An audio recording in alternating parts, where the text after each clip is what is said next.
In today's video, I'm going to teach you how to head swap with Nano. By the end, you'll know exactly how to combine the face from one photo with the body from another using Google Gemini's image tools, quickly and cleanly. Before we start, make sure you have permission to use both images and try to pick photos with similar angles and lighting for the most natural results. First, open Google Gemini in your browser and sign in if you need to. On the main screen, look for the Tools section. This is where Gemini keeps its creative utilities. Open Tools, then choose Create Image. That places you in the image generation workspace where we'll give Gemini everything it needs to perform the swap. At the top, switch the generation speed to fast. Fast mode is great for quick previews so you can iterate without waiting too long. Also turn on thinking. Thinking mode gives Gemini extra reasoning time, which often improves how well the face aligns with the body, the way the jawline blends, and how lighting and color get harmonized.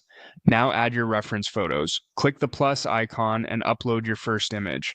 This should be the photo that has the face you want to use. Clear, front-facing portraits with good light work best, and you'll get even better results if hair isn't covering the face and the expression is neutral.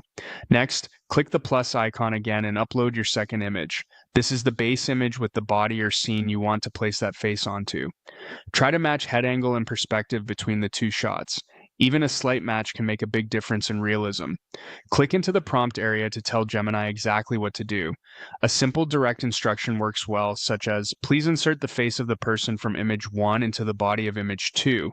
You can add clarifiers like maintain natural skin tone, match lighting, and keep the background from image 2.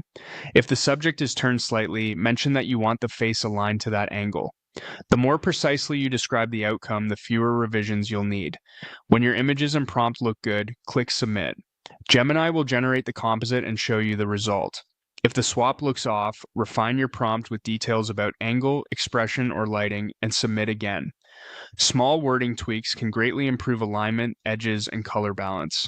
That's it. You've just learned how to head swap with Nano using Google Gemini. Practice with well-lit, similarly framed photos, keep your instructions clear, and use this technique responsibly.